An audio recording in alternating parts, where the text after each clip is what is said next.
Please like the video and share it so that it reaches many more people and you get sawaba, or rewards from Allah. This could be a sawabe jariyah or continuous reward for you long after you are gone. Volume 3, Book 47, number 755. Narrated by Urwa from Aisha. The wives of Allah's Apostle were in two groups. One group consisted of Aisha, Hafsa, Safiya and Sauda, and the other group consisted of Salama and the other wives of Allah's Apostle. The Muslims knew that Allah's Apostle loved Aisha, so if any of them had a gift and wished to give to Allah's Apostle, he would delay it till Allah's Apostle had come to Aisha's home, and then he would send his gift to Allah's Apostle in her home. The group of Salama discussed the matter together and decided that Salama should request Allah's Apostle to tell the people to send their gifts to him in whatever wife's house he was. Salama told Allah's Apostle of what they had said, but he did not reply. Then they, those wives, asked Salama about it. She said, "He did not say anything to me." They asked her to talk to him again. She talked to him again when she met him on her day, but he gave no reply. When they asked her, she replied that he had given no reply. They said to her, "Talk to him till he gives you a reply." When it was her turn, she talked to him again. He then said to her, "Do not hurt me regarding Aisha, as the divine inspirations do not come to me on any of the beds except that of Aisha." On that Salama said, "I repent to Allah for hurting you." Then the group of Salama called Fatima, the daughter of Allah's Apostle, and sent her to Allah's Apostle to say to him, "Your wives request to treat them and the daughter of Abu Bakr on equal terms." Then Fatima conveyed the message to him. The Prophet said, "O my daughter, don't you love whom I love?" She replied in the affirmative and returned and told him of the situation.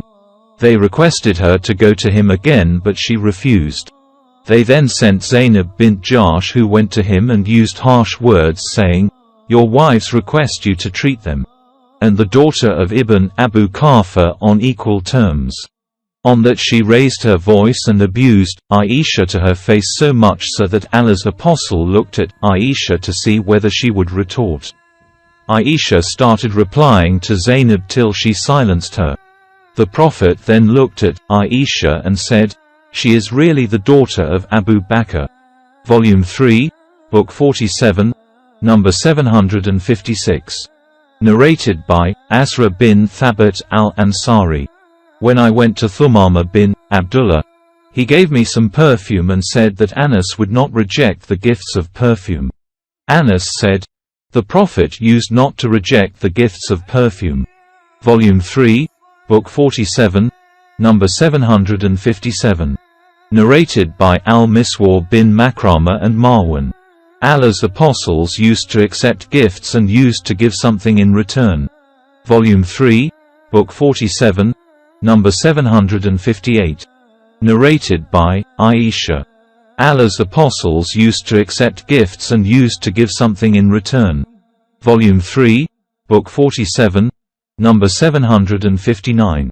Narrated by Nu'man bin Bashir, that his father took him to Allah's Apostle and said, "I have given this son of mine a slave." The Prophet asked, "Have you given all your sons the like?" He replied in the negative. The Prophet said, "Take back your gift then." Volume 3, Book 47, number 760. Narrated by Amir. I heard a Nu'man bin Bashir on the pulpit saying, "My father gave me a gift, but Amra bint Rawaha, my mother, said that she would not agree to it unless he made Allah's Apostle as a witness to it. So, my father went to Allah's Apostle and said, I have given a gift to my son from Amra bint Rawaha, but she ordered me to make you as a witness to it, O Allah's Apostle." Allah's Apostle asked, "Have you given the like of it to every one of your sons?" He replied in the negative. Allah's Apostle said, "Be afraid of Allah, and be just to your children." My father then returned and took back his gift. Volume 3, Book 47, number 761. Narrated by Az Zahari. Ubaydullah bin Abdullah told me that Aisha had said, when the Prophet became sick and his condition became serious, he requested his wives to allow him to be treated in my house, and they allowed him. He came out leaning on two men while his feet were dragging on the ground. He was walking between Al-Abbas and another man. Ubaydullah said, when I informed Ibn Abbas of what Aisha had said, he asked me whether I knew who was the second man whom Aisha had not named. I replied in the negative. He said, he was Ali bin Abi Talib. Volume 3, Book 47, number 762. Narrated by Ibn Abbas.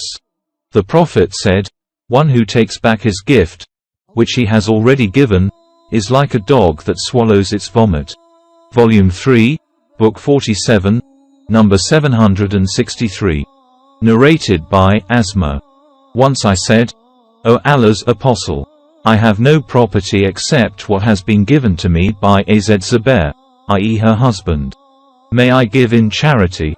The Prophet said, give in charity and do not withhold it. Otherwise Allah will withhold it back from you. Volume 3, Book 47, number 764. Narrated by Asma. Allah's Apostle said, give in charity, and do not give reluctantly lest Allah should give you in a limited amount, and do not withhold your money lest Allah should withhold it from you. Volume 3, Book 47, number 765. Narrated by Kurab. The freed slave of Ibn Abbas, that Maimuna bint al-Harith told him that she manumitted a slave girl without taking the permission of the Prophet. On the day when it was her turn to be with the Prophet, she said, do you know, O Allah's Apostle, that I have manumitted my slave girl? He said, have you really? She replied in the affirmative. He said, you would have got more reward if you had given her, i.e. the slave girl, to one of your maternal uncles. Volume 3, Book 47, number 766. Narrated by Aisha. Whenever Allah's Apostle wanted to go on a journey, he would draw lots as to which of his wives would accompany him. He would take her whose name came out. He used to fix for each of them a day and a night. But Sauda bint Zamar gave up her turn, day and night to Aisha, the wife of the Prophet, in order to seek the pleasure of Allah's Apostle by that action. Volume 3, Book 47, number 767. Narrated by Aisha. I said, O Allah's Apostle, I have two neighbors. Which of them should I give a gift to? The Prophet said, give to the one whose door is nearer to you. Volume 3, Book 47, number 768. Narrated by Abdullah bin Abbas. That he heard as Sabid bin Jathama al-Laythi, who was one of the companions of the Prophet, saying that he gave the meat of an onager to Allah's Apostle while he was at a place called Al-Abwa, or Waddan, and was in a state of ihram. The Prophet did not accept it. When the Prophet saw the signs of sorrow on As-Said's face because of not accepting his present, he said to him, we are not returning your present, but we are in the state of ihram. See Hadith number 747.